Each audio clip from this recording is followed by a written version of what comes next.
Hi, my name is Elaine Del Valle. I am the writer and director of Brownsville Bred. Hi, my name is Leslie Cohen. I'm executive producer and producer of Brownsville Bred. Hi there, I'm Debbie Gold, and I'm one of the producers of Brownsville Bred. Hello, my name is Adrienne Acedvedo Lovette, and I am the producer and assistant director of Brownsville Bred. And then also, we just want to add that Leslie is also one of my mentors at the 150 program, the Warner Brother Discovery 150 Foundation program. So if Leslie, if you want to speak to that, or... Sure. So I'm SVP of Content Acquisitions at Warner Brothers Discovery. We have an artist incubator platform called the 150, and Elaine is one of our invited artists, and we're thrilled to be supporting her on this film, Brownsville Bred. We might want to start with that. Can you discuss about taking this as a play when you first wrote it? Obviously, your life has helped inspire it, but I mean, what made you want to tell this story and put it out the way you did, and to continue with it as long as you did as the one-woman show, and then maybe how that led into y'all finding Elaine? Sure. So I began my career as an actor. I was studying acting at Carnegie Hall under a legendary acting teacher by the name of Win Handman, who founded the American Place Theater. And after about 3 years there, I became so frustrated at the lack of roles that were available for Latina actresses. And I felt so misunderstood in a world that I was really struggling and working very hard to be a part of, because I wasn't being allowed the auditions that I felt that I was most authentic to. And so the deeper I became, the deeper my artistry became, the more I knew that I needed to make a statement about who I was. And I started a writers group out of my class, and we met all the time, and I just started writing stories about my childhood growing up. And it fascinated me that they did not get it. Little things, like they were like, what's the purpose of that? And I was, wow, you really didn't understand that? And it made those questions helped me to sharpen the stories that I wanted to tell. And then when we had come back from the hiatus, because we were doing the writers class while Win was on hiatus over the summer.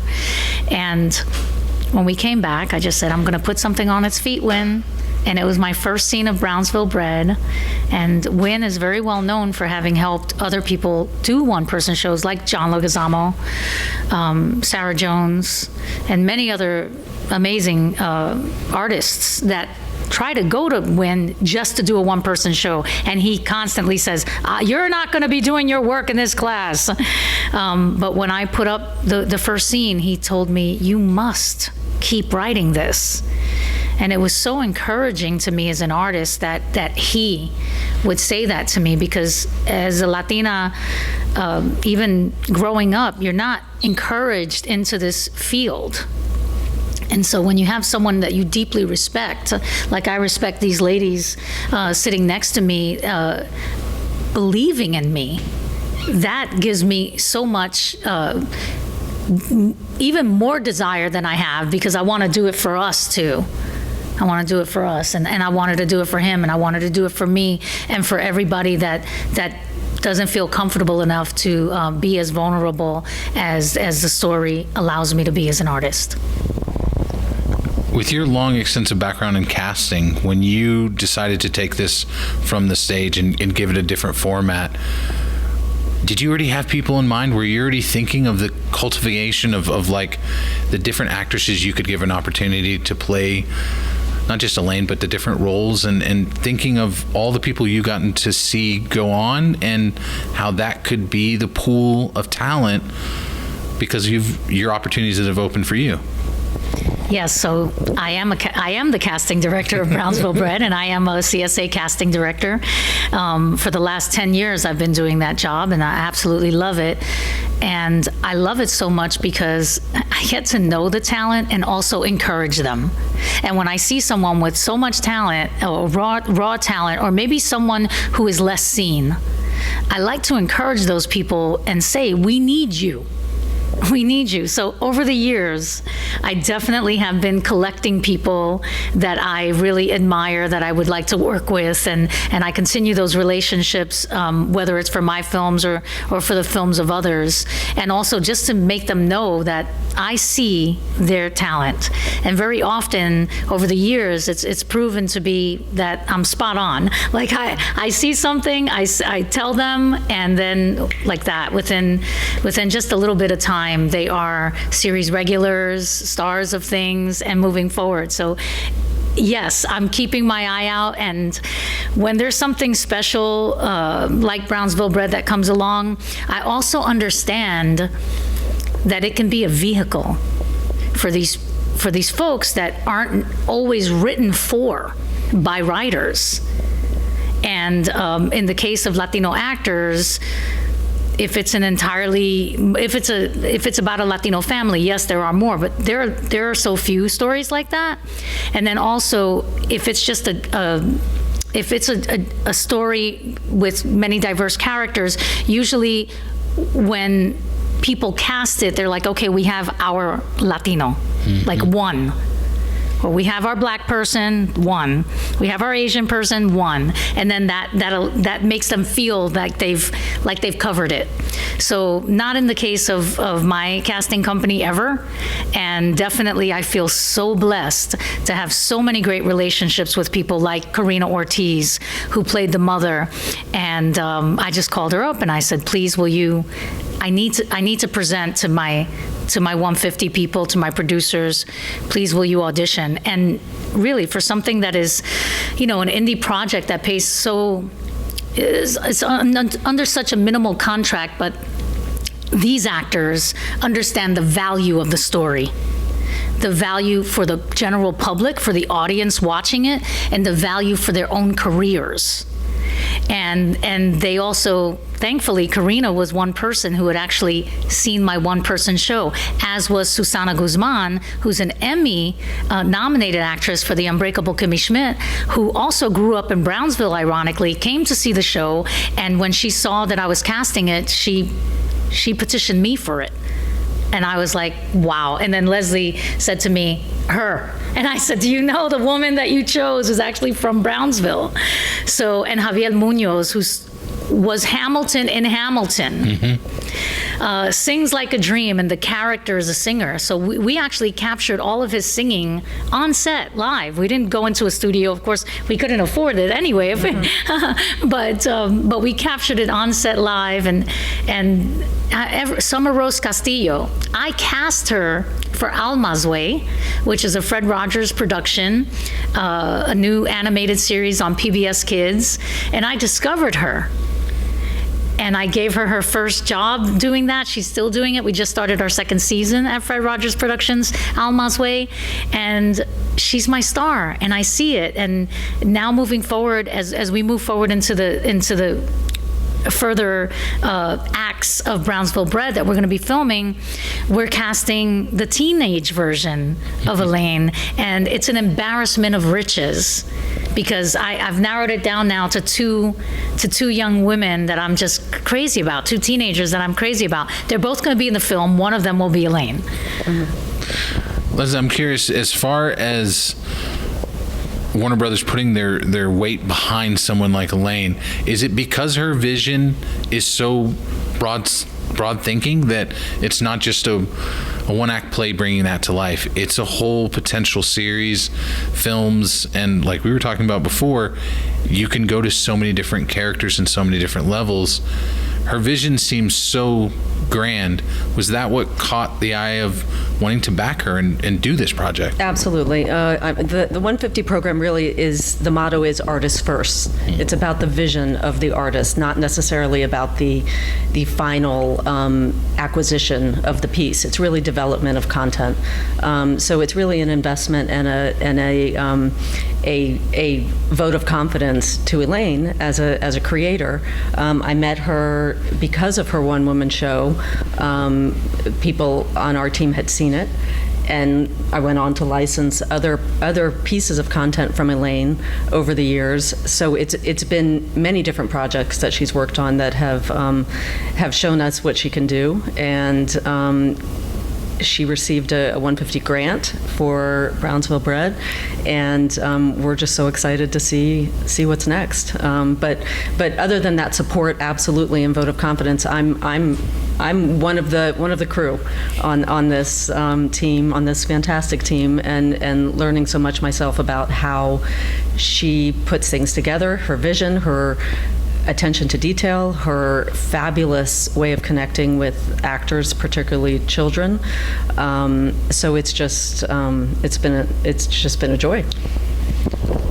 Debbie, I'd love to have kind of a similar question. Can you share with us your experience of getting to know Elaine and what has made you travel with her, be a part of this film project? That this is deeper connection than you necessarily see in most other films and most other projects. I met Elaine probably, I met Leslie first, believe it or not. I work at Miami Film Festival seasonally, so I handle the jury members, and Leslie was one of my first jury members, actually, the first time I started working there. And Leslie every year comes to Miami Film Festival, and I met Elaine there. And Elaine was nice enough. We chatted and we talked, and I had produced my first short film a year before I started working with Elaine. So Elaine gave me this unbelievable opportunity. It's been a dream. I love films. I've never been been part of the crew. So she believed in me enough to give me the opportunity to. I've already worked on two other films with Elaine, and just fell in love with her work ethic, her like Leslie said, her connection with the actors. I mean, I got to see her firsthand, just working so hard, like with Summer, just getting her to the point where her emotions came out. I mean, she just is so good with all the actors. I remember when you were crying on set. I know. I literally she was hysterically crying. I was crying. There was one scene that she worked so hard with Javier and Summer, and it's a very difficult scene. And Summer, at the end of it, she couldn't stop crying because she was really in her character. And it just and watching it over and over, the many takes, it's a sad scene. And I just couldn't compose myself that day, and I just broke down. But it's been really anything Elaine works on, I'd like to continue working on. So that's my. And she's just starting. Both of these ladies are just starting behind the camera. Producing in these ways, and they're just naturals. Where Adrienne and I are old hats at it, and they're terrific. They are. I mean, everyone should want them on their team. Thank you, I'm Elaine. just very lucky that I have them. I'm curious if that scene was where she's confronting a dreamlike. Okay, Yes. I don't want to get into too much. It's one of the most powerful things I've seen. That's very powerful. Thank you. Thank you. Well, speaking of that other hat that's out there, being someone who obviously is another Latina actress, producer, director, connect us to your connection, but also feeling empowerment in this story and in your own life, in your own work. I mean, you've been able to be that actress that's gone on and done so much different work with so many different people. I mean, you've worked with some big time people, like the people from The Deuce, which that whole team is great. So I'm curious, did you see yourself in this as much as obviously Elaine has shared so much of herself with this story? Yeah, 100%. So, I mean, Elaine and I met because she actually cast me in Alternatino, which was a Comedy Central show starring Arturo Castro. And so that's how we connected. And then we just kept that connection. And then she had asked me to read a character in in one of her older versions of the same show or film, Brownsville Bred, and then we just kept in touch, and then it was kind of like we would help each other out. So she would produce for me, I'd produce for her, that kind of thing, because I've always loved her work and loved Elaine and felt like she was such a force. And I had met a lot of women like her who are so bold and not afraid to be bold. And so I gravitate towards those kinds of people. And yeah, I see a lot of, because we kind of grew up similar in the sense that we're both from the hood, and we both are Latinas, but we were raised here in the States. And our stories are a little bit different, but there's still a common thread. And it was important for me, and always has been important for me, for her story to be told, because there really isn't any film or show that I can think of that has a young Latina actress. Not until now. Now there's one, which is great. One on HBO, which is great, right? But like one, you know what I mean? And so and I like to think that Elaine has been at it for a lot longer, so hers was first, technically. But it's very different. I think there's space for everybody, and certainly space for a lot more. And Brownsville Bred is very different, right? Because she's a Latina growing up in actually a predominantly black neighborhood. So it's sort of a fish out of water story. The girl really wants to belong, and she doesn't know how to do that. So it's really a story of self-discovery and finding yourself. And I think that's what makes it so universal, right? Because we all ask that question, who are we? What makes us who we are? And that's really the universal existential question of Brownsville Bred is, are we our surroundings or what we're from, who we're from?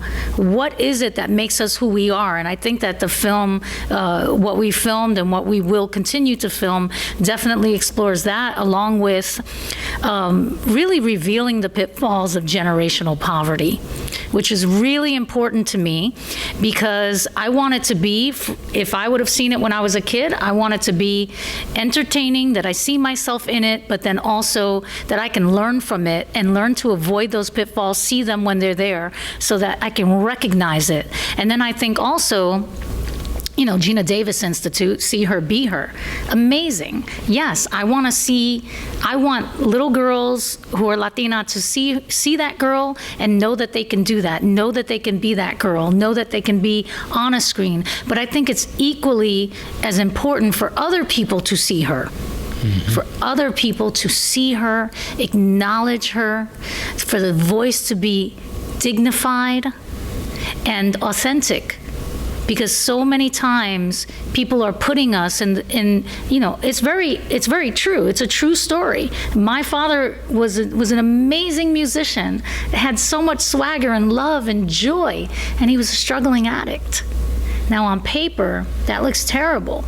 On paper, knowing, I'll divulge to you because it's also in the book that I wrote, the YA novel, the adaptation of it, that at the end, the father actually dies of AIDS. And so I think it's very important to share our stories and not let other people share them in ways that are inauthentic or that make it into porn. Not porn in that sense, but just take advantage and exploit it. So I think it's important for all of us to tell our own stories and to just allow people to just be enlightened by watching it, and not do it for them, but just do it and not try to plan how it's going to affect the audience, but just show the heart of a story that has, if you have heart, then you're affected by it. And Summer Rose is pretty incredible. Yes. Summer Rose is incredible, and so are her parents. Yes. Her, I work with child actors all the time, and yes, the child actors that I've worked with in my films have been absolutely incredible, very supportive parents. But I have to say, perhaps because we work so closely with April Hernandez Castillo, and Zalo Castillo, they wanted to be there every moment, helping Yeah. Sweating. Zalo, for us, we're an indie production. We were just going to have an intern take pictures behind the scene, videos behind the scenes. Zalo's a professional photographer as well as a teacher. And he wanted to do behind the scenes videos for us, and they're extraordinary. Amazing. So we encourage you to visit us on our Instagram page to look at all of the videos that we have put together that really show this team at work and the heart that went behind making Brownsville Bred. Let's dive into that. Okay. Can we talk about where you got to shoot? The park, the homes, the school, but also there's some emotional moments you've already shared with us. What were some of the set moments that each of you had that just made you think, we've got something, we can really bring this to life the way we want to? I'll let my team answer that. Again, this was my first time on set. And I think I went with you to the first site visit for That's the right. apartment. And seeing the transformation of this apartment on the Upper West Side that really had to be deconstructed and then remade to look like the 70s in Brownsville on, I think, 100+ degree day. Yes. With a lot of crew trying to fit into this apartment. It really was amazing, and it was so professional. It was so seamless, really. As my first experience, I'm like, if they're all this easy, well, And also, just to state, those were the interiors were filmed inside of an apartment that resembled my childhood home. It was actually my accountant's apartment. He let us use it for free, so that was great. And then the exteriors we filmed in Brownsville, and then the school we also filmed in Brownsville as well. It was actually my childhood school, my elementary school, where I went. You stole your own piano? I was going to talk about that for a second because we actually, for me, like we've been working on the script so much, we've been hearing about this for so long. We're finally on the shoot. Finally, we're in Brownsville, Brooklyn, and it's kind of scary. I'm driving in the car with her brother, and we're on the way to the shoot, and he's telling me all these stories, and we're going to where they grew up. And going to where she, grew up, her school, and Just for the audience listening that don't know where Brownsville is, it's in East New York, Brooklyn, but it's also the crime capital of New York. It was the murder capital of New York back then and still now. Yeah. So it is scary. we got there, and there was a wreath. I think someone got shot like 2 days prior to us being there, and I was like, "Is that real?" They're like, "Yeah." So I made sure I get a bodyguard next to me all the time because I was a little nervous. But it was hot that day. But being in her school, and she even had, was it the principal? Somebody's there, that your teacher, right? So one of the people who helped us get the school was actually someone that I went to that elementary school with, who now teaches at the school, Wow. Condora Smith. And we're on a Facebook PS284 Kids group, and the group has been following my trajectory as a filmmaker, and they were just so excited about it. And I said, I'm making it, and I need a school. And she told me that she worked at the school, and she hooked me up with the principal, who was amazing, Kiva Pitts-Gerard, and said, "I got your back, don't worry, you can film here." And we did that there, and then Adrienne secured all of our permits for the park outside, and we also worked with the terrific people at the NYPD, PSA, public housing, the housing authority police, and the community affairs police, who were just helping us every bit of the way. It was really a very big team effort, but and I felt really great being there. I have to say, I am. Sometimes, whatever I do as a filmmaker, I always say, this is really going to happen. Everybody's gonna, and not just in Brownsville. So even Princess Cut that I filmed on Long Island, I was like, wow, everybody's gonna be at this laundromat, and it's gonna be really hot, and we can't put on and there's no air conditioning, and I don't know how we're gonna shoot overnight, and we gotta finish. And I always worry about my team. I worry about their safety. I worry about their ability to stay positive through the many, as we know, all these things that can happen in production that we have no we have no control over. The only thing that we can have control over is us being prepared to change. I was going to say, tell them about those. Well, one thing I was going to say is, again, coming from the other side of film, I really was amazed showing up on set for that week. I was sort of going through my head, but all right, so we need to do that, but where's Elaine? We need to do that, but where's Elaine? And it suddenly all clicked that she is so good at what she does, and the people that she assembles to be part of her team, that once we got to set, she didn't have to worry about anything anymore. She knew everyone she had gathered there was professional. They were so well prepared, and everything was so laid out ahead.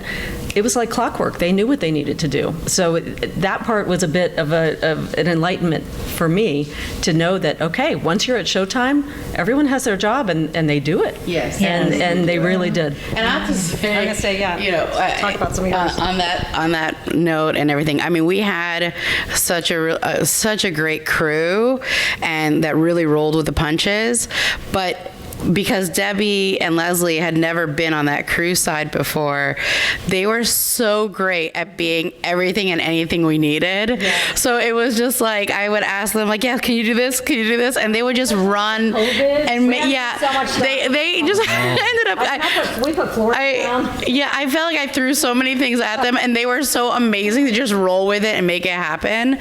And so they have. They definitely have the heart and the spirit of indie filmmaking. Yes. It's what it takes. Yes. Well, I think the best part, the best part is what I think is the community. You build around this community. For a week we're together. Actually, Summer cried so hard when she left. She didn't want us to leave. And we were so excited when we all got back together to see it on the big screen when we got to South by Southwest. Yes, we premiered it at South by. So and lots of us came. It was such an exciting time for all of us to actually watch it.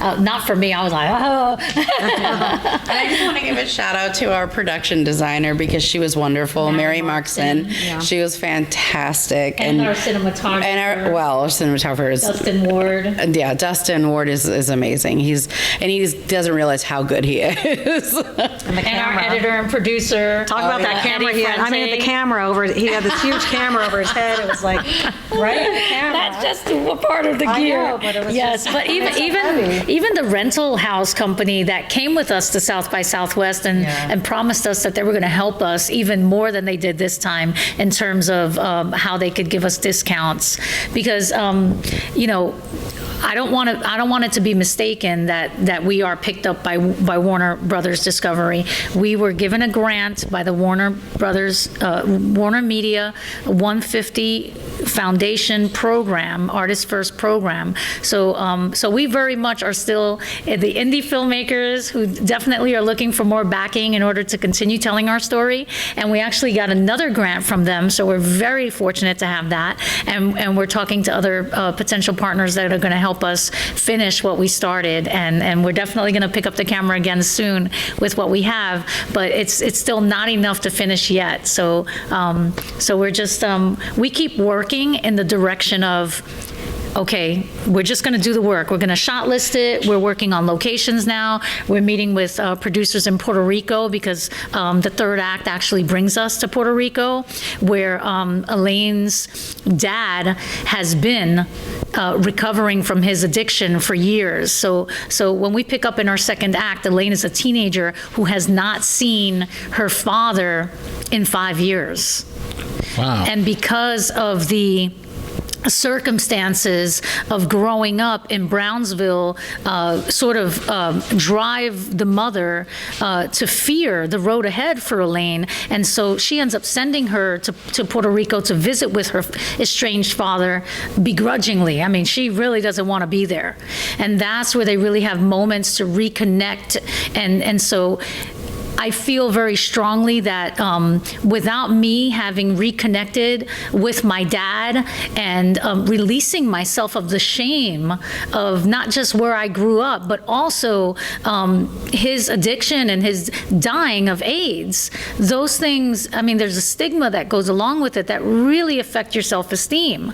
And so I feel being able to share the story has not just released me, but it's released so many audience members members that I've spoken to and have come up to me over the years to share those feelings with me. So it just empowers me to want to tell the story even more for them as much as I do for myself and the team. I'm curious on that line of thinking, because I've said Latina to both of you now, but this is a Puerto Rican story. The songs he's singing in it are Puerto Rican. Can you talk about connecting directly with that? And I love the fact that she doesn't like when he doesn't sing in English. It's such a powerful, Yes. Americanized feeling, and yet I think it translates not only to Puerto Rican, but I mean, I'm Israeli, so I hear Hebrew, and it's a different impact for me. I'd love for you to talk about the elements of getting that across to people, the Puerto Rican element, but also the distance between kids who were born here and those that haven't been able to be back to Puerto Rico or to wherever they're from. Yes. So in the play, I remember when I was performing the play, and the lines are, Papi, can you just play something in English? We live in Brownsville. I want to be black. And I say to the audience, I break the fourth wall to the audience, and everybody started laughing. And I didn't even know that it was funny. I didn't even know that it was funny. It was just a matter of fact for me, because I wanted to belong where I lived and have friends where I lived. And we were one of a handful of Puerto Rican families, and there were 3,000 people living on my city block. And most of them were black. And so I wanted to be a part of that community in the same way that any other, or at least most children, want to be like their peers and want to fit in. And so that's really what it was for Elaine. And I think that it's as simple as that, as saying that sort of line, or just her saying like, "Hey."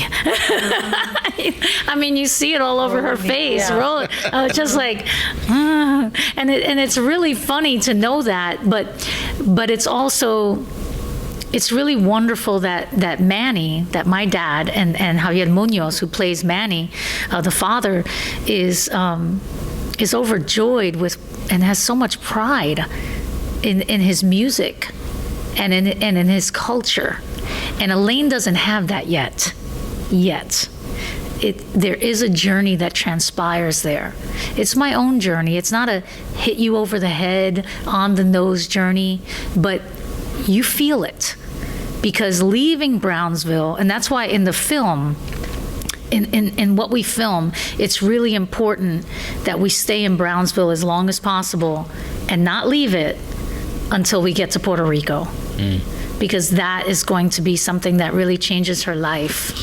And even though they're poor in Puerto Rico, she can recognize the beauty, even though she doesn't want it, even though she doesn't want to be there, even though she doesn't want to see him or want to love him.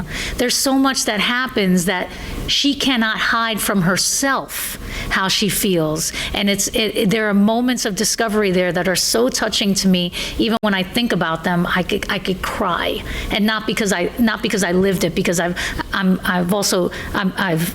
used dramatic license as much as possible in order to create the best script I can. So our group's from Texas, so I definitely want to ask about the South by experience. Having so much of the team there, what was that like for each of you guys? South by is such a beast. It's such a different experience. Is there any stories you can share about that experience? Do you want to start? Well, I would say, I think for most of the people that were there at South by, most of us hadn't been to a festival in a while because of the because of the pandemic, and obviously all the festivals we're doing online. So there was, and we were being told this by people who always went to South by, there was a different kind of energy this year. It was much more exciting for everybody, much more love involved, much more of the diversity than usual at South by. There was just such a huge camaraderie of filmmakers just being so happy to be together and sharing each other's stories. So that was really great to go to a festival in such a while that had that feeling and that kind of energy for me personally. And I think, for this group in particular, because of Elaine and who she is and her generosity and really wanting the whole team to be together to experience this and see it on the big screen, we may have had more people there for our film than any other film at South by. And you know, just amazingly, the last night or the night after the screening, no one wanted to separate from each other, and everyone wanted to keep celebrating. And someone had an idea to go to a place for dinner that you really couldn't have kids there, but we had kids. We had Summer, and we wanted her to come, and everyone wanted her to come. So we ended up at a makeshift lobby with pizzas being brought in, and it became like a house party with these amazing stars with these beautiful voices, just having a sing-along. It was one of the most incredible experiences that I've had. So it just shows a lot about this group and how much everyone cared about each other and how excited everyone was to be there together. And I also want to talk about the group that came because, you know, you said earlier the music, and I failed to mention Edwin Vasquez, whose his original music is actually the songs that Papi is singing, that Javier Munoz is singing. And he's actually playing guitar as Javier is singing it, and Javier is actually strumming a guitar, but Javier doesn't know how to play the guitar. But Edwin was there with us, and we got him to come to South by Southwest with us, along with Tim Okamura, who made our poster, who's an incredible artist, who painted our poster and with a mural in the backdrop of it as well. The big Puerto Rican flag. Oh, it's a gorgeous. Take a look at our poster. It's absolutely gorgeous. And if you saw the life size, the life version of it, I think it's 7 feet by 5 feet wide. It's just absolutely stunning. And but Edwin, Warner Media 150, they were having a party, and For Brownsville. and it wasn't supposed to be for Brownsville at first. It was just like a party because they're one of the sponsors, as they are in so many wonderful festivals. They take such a strong position there to just support the festivals. And so when we were talking about the party, I assumed it was for Brownsville. and I said, well, I think it should be 1980s, 1970s music, and we should have this. And by the way, let's have Coquito, and let's have this. And they were like, oh, no, Elaine, this is... And then they were like, wait a minute, this is a really good idea. And it became the Brownsville Bred Party. And the team at 150, Axel Caballero and Lamonia Brown, so many people there did so much to make this party look, I mean, it was just an incredible experience that indie filmmakers are not used to. Certainly, I'm not used to this sort of experience. And I don't think Summer is ever going to forget it. I don't think any of us will ever forget it. And at the party, the idea was to show people what the life of Brownsville Bred moving forward would be. And so I read from a chapter in the book in the way that I did it on stage. Different medium. Javier read with you. And then I asked Javier to come up and say his line from the book. And then it's a scene in church where the girl is in church and her father is in this Pentecostal church in Puerto Rico, and she doesn't want to be there, but he's singing there. And so she doesn't want to be there. It's a new experience. All these people around her. She doesn't really speak the language too well. And then he asks the parishioners if they would beg his pardon while he sing to his daughter something in English.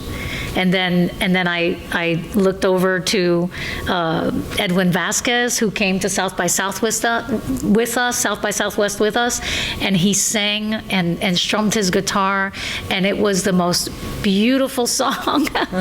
So he's just an artist in his own right, and we're just so lucky to have so much artistry that we're surrounded by, as well as just kick-butt team members who are so down and devoted to Brownsville Bred.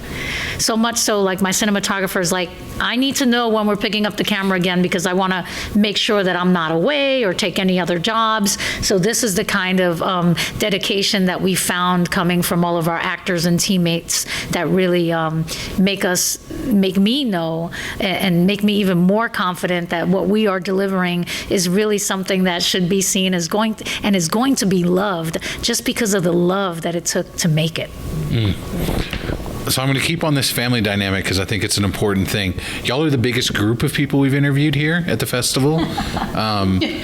Y'all are also, I mean, we have a lot of women we've talked to, but knowing that Bentonville's mission and Gina's foundation's mission is see it to be it. I've got to ask, for you ladies coming to this festival, how important is that for each of you in knowing that, and also knowing how film festivals run and how chaotic they can be? What does it mean to you to be here, and why is this an important place for Brownsville to be? Because I think the story is translatable, but you could have gone anywhere. Why Bentonville? Bentonville Film Festival has been on my bucket list since I heard about it, and I think was it in 2020 that we were at Sundance? Yes. We were at Sundance, the one before the shutdown. Yes, before the shutdown, and Gina Davis was there, and she spoke about the research that she was doing through the Gina Davis Institute, and how she would approach people, higher ups at motion picture studios, to ask them about how they're showing women. And she talked about the fact that her daughter was watching cartoons and there was nothing for her daughter to watch that she felt was female centric and female empowering. And so she wanted to change that. And so she was doing that, and they had, I'm going to get this all wrong, so let it suck for a minute. But I think it's a little right. So she was working with the Google Analytics people to create a program that would run a movie through the system and let them know how many times the female was seen versus the male counterpart. And so then she went up to whatever person's studios, and of course she's Gina Davis, right? So they gave her a meeting, and she said, now tell me about the female stories that you are telling. You're not showing females as much as you are males. And someone said to her, well, we got this new movie and it's out now and it's a female lead, so you're wrong. And she said, and what if I told you that your female lead has less screen time than her male counterpart who is not the lead? What if I told you that? And that took them by surprise. And so that data was power. And what she's doing is absolutely incredible. She's a hero in this industry. And so knowing that about her and then learning about the Bentonville Film Festival, I have been wanting to be here so much, and I'm so very proud to be here today. And I know my team is, and I've told this story to each of them. And I tell this story to so many people because I think that what she's doing, the work that she's doing, is so important, because I don't think that people do that stuff on purpose. I think they just don't understand that they're actually not doing what they intend to do. And so when we can show them in a good way, in a positive way, that they're not reaching their intention, then I think that they're going to be moved to reach it in a way and use the analytics that Gina Davis and her groups are creating, and that are actually going to change the dynamic, not just say that they're changing it. And where else would a team of women more like to go than to the Bentonville Film Festival? That's a commercial waiting out.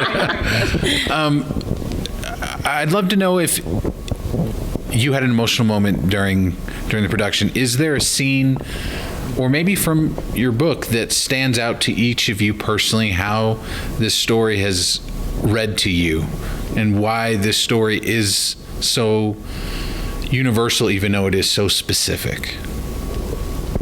Oh, Leslie, can you talk about your book experience? Because I remember Leslie and I were we were colleagues in work, and we've done deals together, but we became friends through seeing each other at the festival circuit. And when I adapted my play as a novel, she texted me a picture that she had been reading it and that she loved it, and it meant so much to me.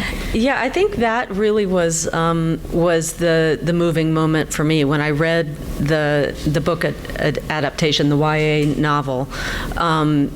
And just, I knew Elaine and I love Elaine as my friend, but that wasn't what was coming through to me through this book. It really was the heart and the soul and the story and the dialogue. I mean, after I read it, I texted her immediately, and I was like, I love this. Not only do I love it because it's yours and it's your story, and I know the story, forget all that. This is a fantastic book, and you're a fantastic writer, and I feel that heart coming through it. So that really was a moment for me, and then being able to help bring that to life through the episodic first piece that we've completed really was just a joy.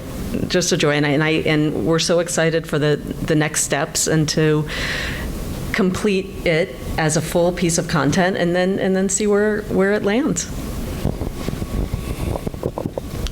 I would say, I'm trying to figure out where my aha moment was for the story. I loved it. I've been talking to Elaine about her story for so long now, I feel like.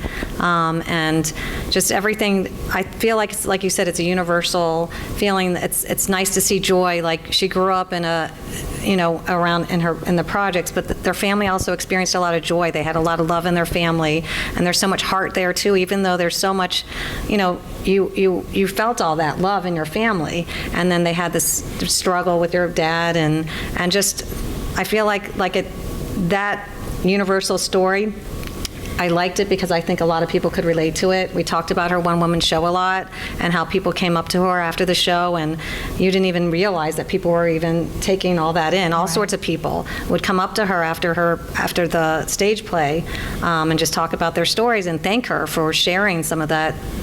Because they could relate, and they saw. There was a Me Too moment in the play, and it's not a Me Too story. I've done that. Watch Me 3.769. That's another movie that I made two movies back. But it's not a Me Too story. But there was a Me Too moment, just a glimpse of a moment in the play, and. So many people came up to me about it. And even the other night when I was having dinner with our friends, Rebecca and her daughter, she said, I will never forget that moment. I'll never forget that moment in the pool. And there was a woman that came up to me, perfect stranger. She was a woman of a certain age. She was definitely over 65. And she comes up to me and she says, that happened to me, and I never told anyone. And I said, and you're telling me right now? I don't even know you. So I felt very much like I had freed her from that entrapment that she felt, from that secret that she had held for so long and not telling anyone. And so that's the kind of power that lay in the scenes in Brownsville Bred. And that's how I actually wrote them, as the milestones that formed her. So the things that we see that happen really matter to who she becomes later on in life. Adrienne? And just, I guess, circling back specifically to your question, for me, any of the moments in Brownsville Bred that Elaine and her father are together, and what her father means to her, because it's not like she doesn't have a relationship with her mom, but there's this special different kind of relationship with her father that no matter where you come from, what ethnic background you are, anyone can relate to that need and want from their parent, and to have that love from their parent, that acceptance from their parent. And when a parent isn't or disappears or disappoints or whatever from your life and goes away from your life, because I personally relate to these things. And so that for me is what, in the simplest form, is what I connected to the most. And so I feel like that's a universal thing, that love from your parent and feeling like you matter to them. Flipping the script, one of my favorite elements of the film is during one of the toughest parts of the episode is when the mother is trying to ask for help from a very specific person. That relationship between mother and daughter is very different. Yes. So honest, so believable, sadly, for so many people. Tell us about that sequence, capturing that. I thought that was the most honest, sad thing I'd ever seen, and it plays to the ending. When I got emotional while watching it was when the kids were now where they were going, and the big sister opens her arm for her to get in the bed, which I've seen my nieces do. Mm-hmm. And it was like, oh crap, Elaine's got me, and I don't know how because I'm not from Brownsville. Where does that toughness of what's going on? There's a potential issue with drug dealer in the show. Like this, you're not dealing with just simplistic stories. Right. How important is it to tell those stories as much as it is the loving stories that Adrienne was telling us about? Well, I find it easy because, of course, it's based on truth. That is my grandmother. And she was, my mother is such a strong, wonderful woman because she is so positive and loving and supportive and sensible, despite the way that she was treated as a child. She was continuously verbally, emotionally abused by her mother, my grandmother, who we lived in the same building. And my grandmother was particularly mean to me. And it was purposeful. It wasn't because she chose people to not be mean to. In the play, I talk about the fact that, and it's a funny part. It's sad and funny because I say, oh, she can't stand me. She hates my guts. No, I'm telling you, it's not because she has I forget the lines, but it's like, it's not because I'm one of 27 grandchildren either. No, that's not why. And I prove it by saying, I'm born on July 13th. My cousin is born on July 14th. My other cousin, Cynthia, is born on July, and I say, and then my grandmother would take me to the store to pick out their toys and never buy me one. It was so on purpose that she was just mean to me. And so it was important for me to say that, but to say that through what happens, but then also what was really important is to not totally demonize her. Mm-hmm. Because, the actress Susana Guzman, who plays Abuela, is just an amazing actor. And so she knows that, you don't play an evil person, because an evil person is their own hero. Everyone is their own hero. And for Abuela, you can justify her actions by knowing, and we get deeper into the story of it, by knowing that she cares for Aunt Elizabeth, who still lives with her, who is physically and mentally disabled, in a way that, she's for life with her. Today, my grandmother is in her 90s, and my Aunt Elizabeth is still alive in her 60s with very bad breathing issues still. She was one of the first recipients of an artificial lung, actually, my Aunt Elizabeth, when she was a baby. I made it clear, like, Abuela is like that, but she showed up. And that's the difference. Someone who really, she didn't have to show up, but she came. And just that phone call, mm-hmm. and just that scene at the door.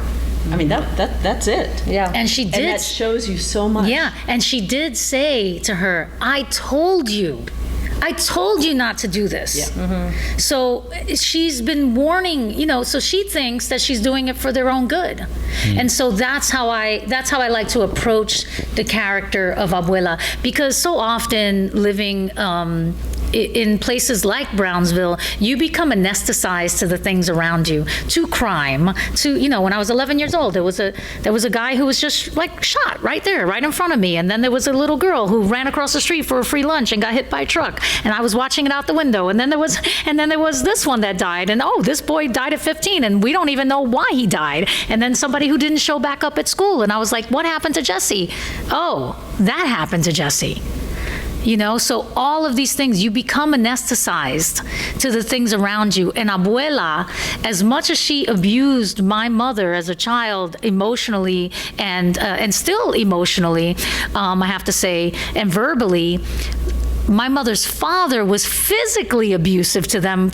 My mother laughs about the fact that they would hide under the bed and he would poke at them with a broomstick to get out and hurt them and physically hurt them. And so my mother, I say, I don't know why, Mom, you still go visit with Grandma. I don't understand it. And she says, it's just so much better to just let that go, Elaine, because it's just so much better for me. It's okay. I am who I am, and these are the voices that we don't see often on screen. And so I'm just so proud to represent my mother and other voices in Brownsville. And I can't wait to continue to tell these stories, not just Elaine's story, because as I was telling you earlier, how we see it is the Elaine story is actually a block in Brownsville Bred, right? That can also be deemed as one feature film that can continue into an anthology series where we get to know the other people in Brownsville, like the girl who got me the location, right? The girl who became a teacher who was my friend. And that's how I feel like they're going to, the lives of the people that we will visit and learn about in the future iterations of Brownsville Bred moving forward, outside of the story of Elaine, we first get to see them and meet them through Elaine. And so it's an intersectionality of their lives crossing, and the story starts, the play starts, the film starts with her talking about her block and the fact that there are 3,000 people living on one city block, and those are the stories that I want Brownsville Bred to tell. I can't wait. Yes. I'd love to end our conversation by asking, we know the aspirations of this show, but I'm curious for each of you, what are your hopes of what's down the line, what's next in each of your endeavors? Anything you can share with what's the next steps for Brownsville, but also for yourselves and what you've got down the line? Sure. I'm going to start with this and just say that. Start at that end. Well, I'm going to start with this because then I'm going to start, and then I'm going to go across the ends, because I want everybody to understand that we're all individual artists, individuals working at careers as well with individual hopes, and that we all want to continue to work together for sure on anything. For us, definitely it's Brownsville moving forward. And then I'm working on another pilot right now that is my mother, or the character of my mother. Her character is the protagonist in it, and I don't want to say too much about it, but it's an exciting story that I see as a very strong story engine that will allow us to go, that it's going to be a procedural that allows us to continue to be with Carmen through her work. So that's what I'm, in addition to that and so many other things, but these are the two things that I'm most excited about. Yeah, obviously I'm still and will be connected to Brownsville Bred because I love it so much, and I love Elaine so much. So I want to continue that journey with these wonderful, talented ladies. And in regards to my own projects, we're in post-production for my feature film that I co-wrote, directed, and starred in called I'm Okay, We're Okay. It's a psychological drama. And then I am producing a series for Here TV. It's an LGBTQI plus series. And then I'm going to be directing a pilot in August called This Boy's Vida. I already directed the short many years ago, and now we're finally creating the pilot, so that's exciting. And yeah, I mean, that's me in the nutshell for this year. For me, I just, obviously, I'm going to work on whatever Elaine works on because I believe in her mission, and she always finds great projects. And for me, it's just bringing to life any project that can help the world. I mean, anything that, Elaine's my person right now. And if something else came along too, I'd be happy to work on something else that's meaningful and to help the world. And for me, I continue in my role in content acquisitions for Warner Brothers Discovery. I'm so excited to continue finding these diverse stories such as Elaine's, to bring to the platform, to continue to support Warner Brothers Discovery 150. And again, having had this experience and this continued experience with Brownsville Bred, I hope to find some time on this side of the camera as well. Well, it's been a real pleasure. I was blown away by the short. I wish I'd seen the stage play, but I can do it right now. But thank you so much, and thank you for the time. It's one reason why I wanted to have a longer block with you. I knew there was a lot of story to tell, so thank you.